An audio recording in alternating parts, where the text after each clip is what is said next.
Hi, this is me, Anshu. My today's topic of discussion is part number 20 of the Indian Constitution. It talks about amendment of the Constitution.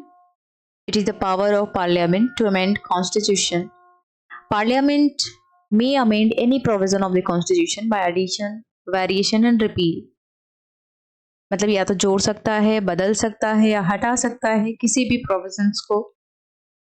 तो ये इसको कहते हैं संशोधन की प्रक्रिया। मतलब अमेंडमेंट की कुछ प्रोसीजर होता है। सबसे पहले आपको बिल को इंट्रोड्यूस करना होगा और ये जो बिल है इसको आप या तो लोकसभा या राज्यसभा किसी में भी इंट्रोड्यूस करा सकते हो। इसके लिए प्रेसिडेंट की प्रायर परमिशन नहीं चाहिए, कैबिनेट मेंबर नहीं चाहिए। देन आपको स्पेशल मेजॉरिटी, विशेष बहुमत की जरूरत होती है। विशेष बहुमत से आपका बिल पास होना चाहिए। टोटल मेंबरशिप का मेजॉरिटी या 2/3 मेंबर प्रेजेंट एंड वोटिंग होना चाहिए। ये आपका मेन रूल है स्पेशल मेजॉरिटी का। देन स्टेट की रेटिफिकेशन भी चाहिए कुछ केसेस में। मान लीजिए अमेंडमेंट फेडरल स्ट्रक्चर को इफेक्ट करता है, एटलीस्ट ऐसे केस में 50% स्टेट की अप्रूवल चाहिए।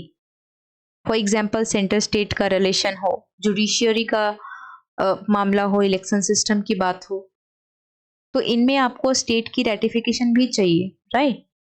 और इसके बाद फिर आपको प्रेसिडेंट की असेंट लेनी पड़ेगी। President must give assent, president refuse नहीं कर सकता। तो इस प्रकार से आपको अमेंडमेंट जो है वो 3 प्रकार के हैं। फर्स्ट इज साधारण बहुमत से भी पास हो जाता है, दूसरा है स्पेशल मेजॉरिटी, और तीसरा है स्पेशल मेजॉरिटी के साथ साथ स्टेट का भी अप्रूवल। तो let me talk about the first, that is simple majority. Simple majority में क्या होता है, पार्लियामेंट नॉर्मल लॉ की तरह पास करती है।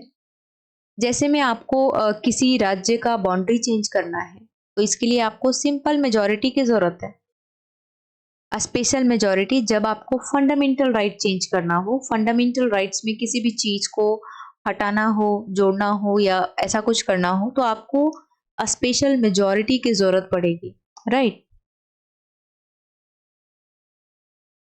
देन स्पेशल मेजॉरिटी के साथ साथ स्टेट अप्रूवल की जरूरत होती है जब भी आप अमेंडमेंट कर रहे हो फेडरल स्ट्रक्चर रिलेटेड। और ये क्या है, GST, judiciary structure. Basic structure doctrine की बात करें तो केशवानंदन भारती केस ऑफ 1973 में सुप्रीम कोर्ट ने कहा कि पार्लियामेंट कॉन्स्टिट्यूशन को अमेंड कर सकती है, राइट, लेकिन बेसिक स्ट्रक्चर डिस्ट्रॉय नहीं कर सकती है। अब ये बेसिक स्ट्रक्चर क्या होता है?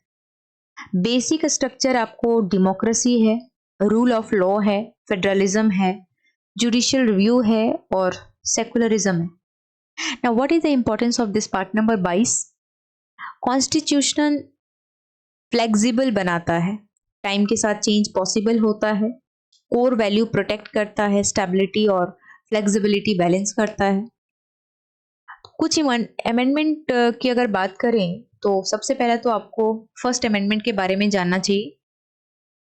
First amendment is about fundamental right restrictions. इसके बाद 42वां अमेंडमेंट काफी इंपॉर्टेंट है, इसको मिनी कॉन्स्टिट्यूशन के नाम से जाना जाता है।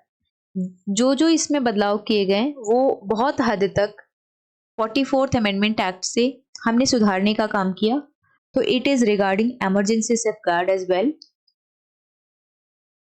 73 अमेंडमेंट इंपॉर्टेंट है, 74 ये पंचायती राज को लेकर के है।